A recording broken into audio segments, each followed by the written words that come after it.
Okay, so our warm-up is quite simple. We're just going to solve a bunch of quadratic equations.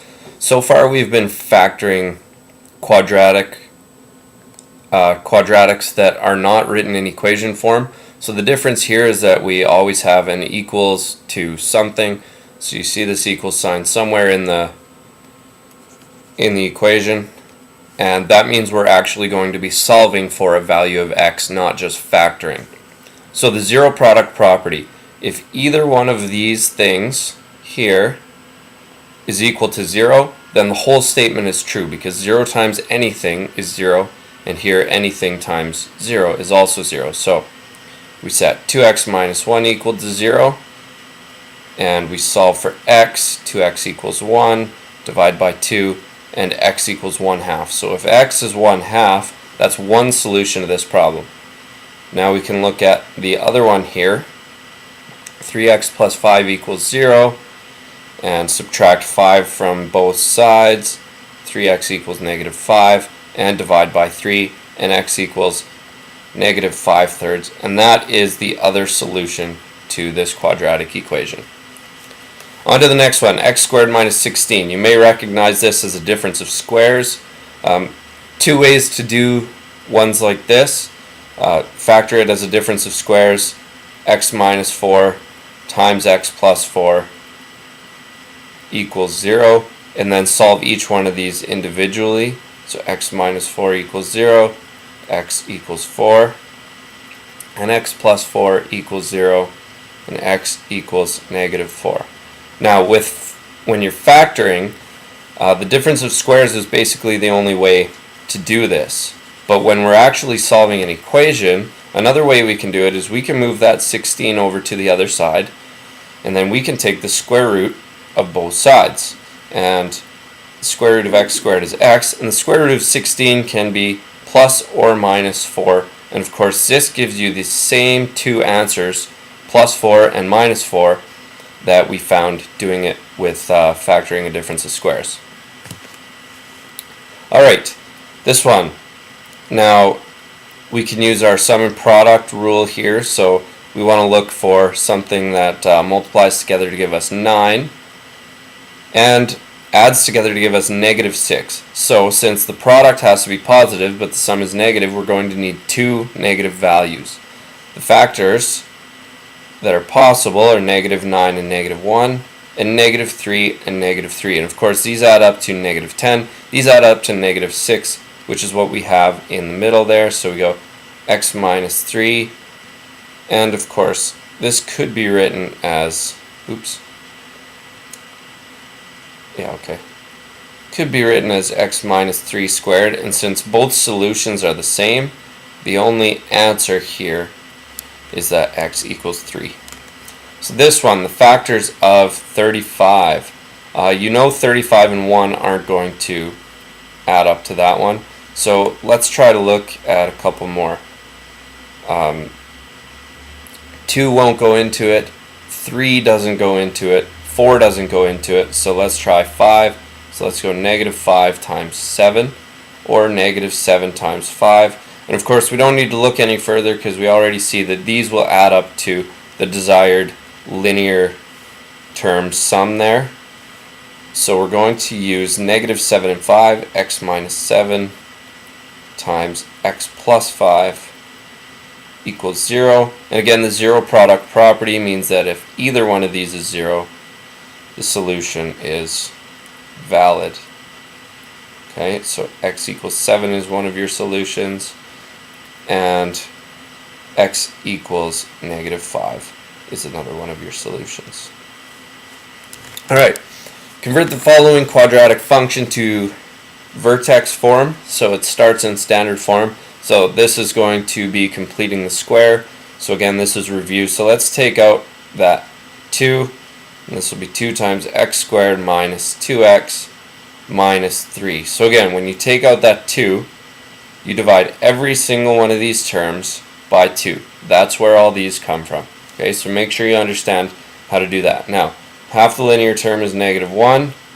Square it, and we get 1. So this is going to look like x squared minus 2x plus 1, minus 1, minus 3. Okay, so that minus 3, you notice that this doesn't change, it just hangs out there for now.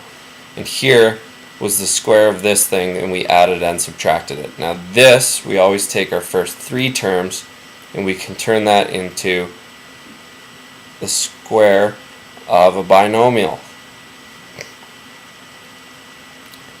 And this will be, since our half of our linear term was minus 1, this will be x minus 1 squared. And then let's figure out what we have left over here. That takes care of these 3 terms, so now we have minus 1 minus 3, which gives us minus 4. Now all we have to do is move that 2 back in and we're done. So we go 2 times x minus 1 all squared minus 8. And from there you can see right away where our vertex is going to lie. So let's find our vertexes P and Q. P is 1, Q is negative 8. So your x value is 1, your y value is negative 8. There's your vertex. The direction of opening. The a value here 2 is positive, so that opens up. So the equation of the axis of symmetry is always the p value. So this is 1. X equals 1.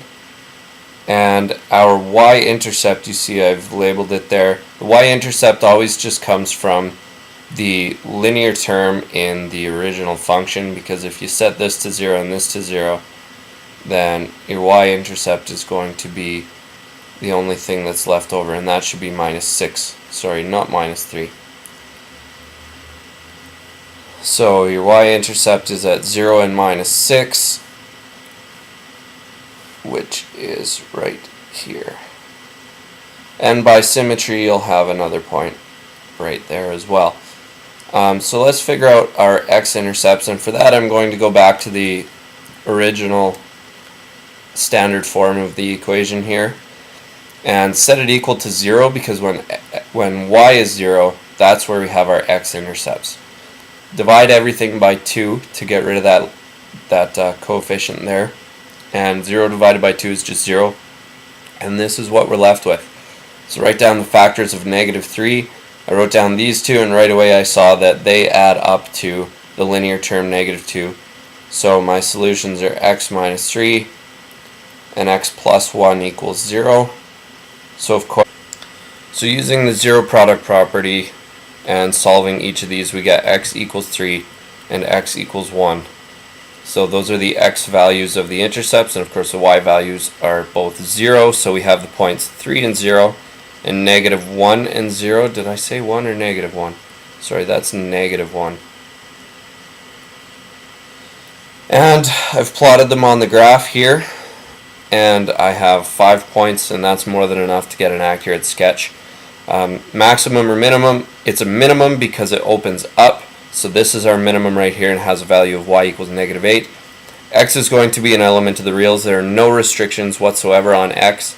And then y, the range, so y is going to be negative 8 or up. So it's always greater than or equal to negative 8, but otherwise can be an element of the reals. So the square root principle, this is really simple. We're going to use exact answers or answers rounded to the nearest hundredth, and that will only come into play for C here. This is really simple. If you have x squared equals something, take the square root of both sides, and there are your answers. So plus 6 and minus 6. This one makes us do one more step before we solve. Move the 121 over to the other side, then take the square root, and x is plus or minus 11. And then this one, move the 27 over to the other side, and of course take the square root of that, and 27 is not a perfect square, so you go to your calculator, hit root 27, and you get 5.196. It told us to round it to the nearest hundredth right here, so 5.196 becomes 5.20. And this, again, will be plus or minus 5.20. So there are two solutions for each of these, the positive version and the negative version. Now we're going to complete the square and try solving these things another way. And I'll show you why we need to do that. So normally what we would do is we would divide 2 off each side, and you notice this is the same function we used before that had roots of -3, or sorry, 3 and -1 from a couple pages ago. Now we completed the square on this thing and we got 2 times x minus 1 squared minus 8. So this is what happens if we make this whole thing equal to 0.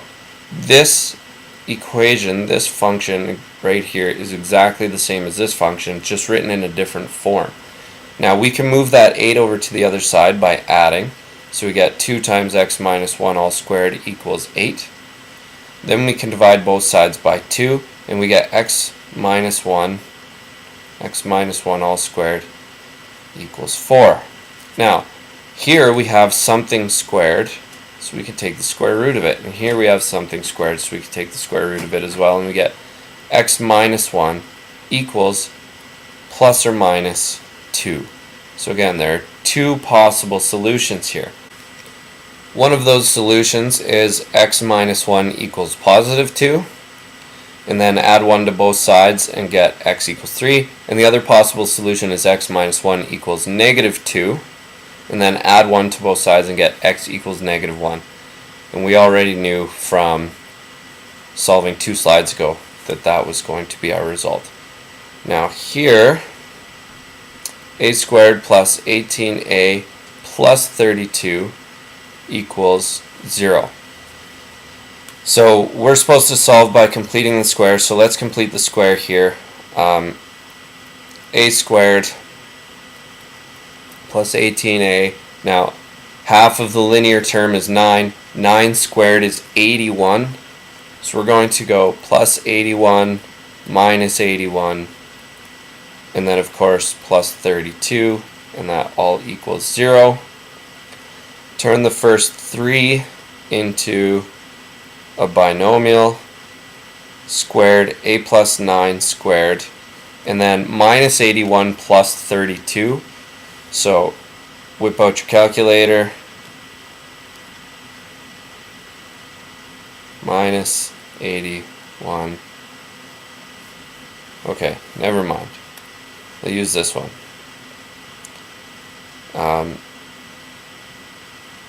Minus 80. Oh. Minus 81 plus 32 equals negative 49. So we get minus 49 equals 0. Now this is nice. We can go a plus 9 all squared equals 49. We can take the root of both sides, and we get a plus 9 equals plus or minus 7. So we want to take away 9 from both of these things. So positive 7 minus 9 is negative 2. Negative 7 minus 9 is negative 16. And we're done. So let's quickly try a couple more using the completing the square method. T squared minus 8t minus 4 equals 0. So let's complete the square. T squared minus 8t. Half of negative 8 is negative 4. Squared is positive 16. So we go plus 16 minus 4 equals 0. And then take these first 3 terms, write them as a binomial squared. T minus 4 all squared. And then negative 16 minus 4 is minus 20. And here is where we would not have been able to solve using our regular sum and product factoring method, because it does not have integer answers. So move the 20 over to the other side and take the root of both sides, and we get t minus 4 equals plus or minus root 20. So let's go check our root 20 on the calculator. So root 20 is 4.47. So t minus 4 equals plus or minus 4.47. So we add 4 to both of those, So 4 plus 4.47 plus 4 is going to be t equals 8.47.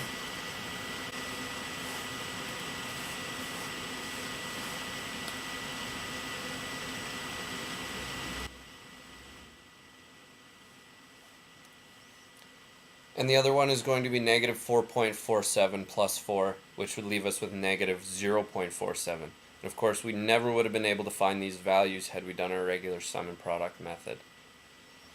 So let's try another one. Now, the nice thing about with equations, when they're set equal to 0, we can factor out this 2, or we can divide this 2 off, and it just completely disappears because we divide both sides by 2, and 0 divided by 2 is of course 0. So this is the exact same equation as x squared minus 6x minus 2 equals 0. And now we can easily complete the square without having to worry about that 2 coefficient here. So x squared minus 6x. Half of negative 6 is negative 3. Square it is 9. So plus 9 minus 9. Minus 2 equals 0. Again, take the first 3 terms, turn them into a binomial squared, which is x minus 3 all squared. And then our leftovers here are minus 9 minus 2, which is negative 11. Okay.